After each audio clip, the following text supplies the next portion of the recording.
In this video, we're going to demonstrate how various forces act upon a mass as it sits upon an inclined plane.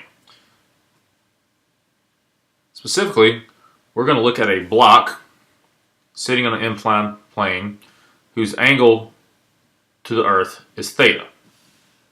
There are various forces acting on this block. Specifically, we have the force of gravity pulling the block toward the Earth's center. We have the force of friction acting on the block, keeping it from sliding down the inclined plane. And we have the normal force that's perpendicular to the surface of the inclined plane, pushing upward on the box.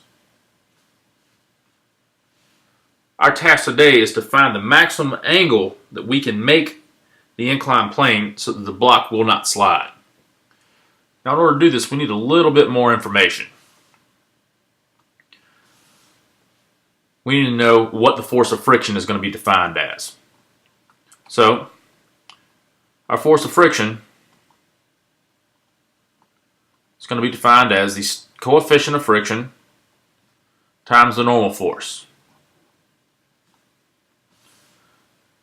And for this problem, we're going to use coefficient of friction equal to 0.8. Okay?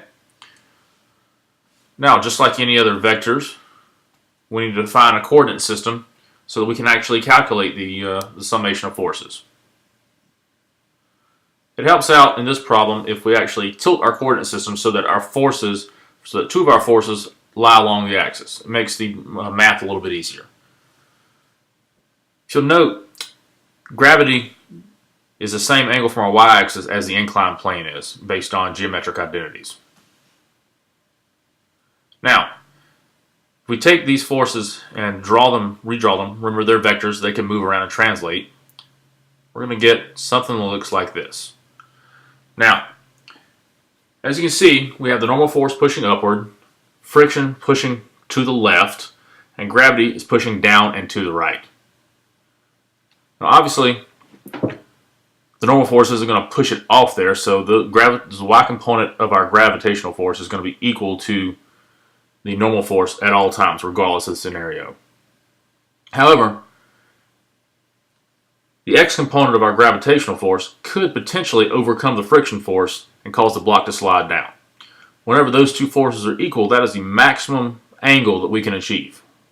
If the friction force is greater than the gravitational force, or the angle is too shallow, or the inclined plane is flatter, then the block will not move. If it's too steep, the gravitational force will overcome the friction force and the block will slide down. We're looking for the point where it just starts to slide, so the maximum angle that we can make it before the box starts to slide. So that's whenever the gravitational force is going to be equal to the frictional force in the x direction. So, in order to solve this problem, we basically need to sum the forces. So, in this case, the sum of the forces in the x direction has to equal 0, and the sum of the forces in the y direction has to equal 0. In the x direction, we have two forces. We have the frictional force, which is defined as our static coefficient of friction times our normal force, which is equal to 0.8 times the normal force. And then we have the force of gravity in the x direction.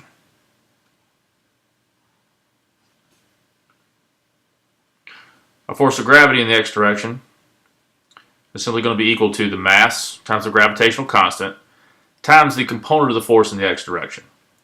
In this case, we're going to have to look at the angle and notice that the part that lies in the x direction, or the white part up here, is opposite the angle in relation to the hypotenuse. So that's actually going to be the sine of our theta. And since they're pushing against each other, one is pushing to the left and one is pushing to the right, they're simply going to be equal to one another based on the fact that the sum of the forces has to equal 0. So therefore, 0.8 times the normal force has to equal mass of the block times the gravitational constant times the sine of our angle theta. The y direction is similar. We have the normal force pushing upwards, and then we have the force of gravity in the y direction pushing downwards. So the force of gravity in the y direction, once again, is our mass times our gravity. This time it'll be our cosine, because the force of gravity in the y direction is here. It is adjacent to our angle theta and our hypotenuse. So that'll be the cosine of our angle theta.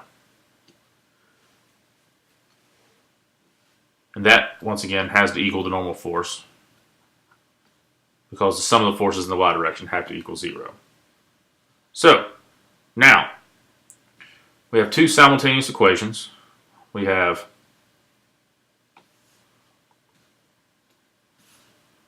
.8 times the normal force equals mass times gravity times sine theta. We also have the normal force equals mass times gravity times cosine theta.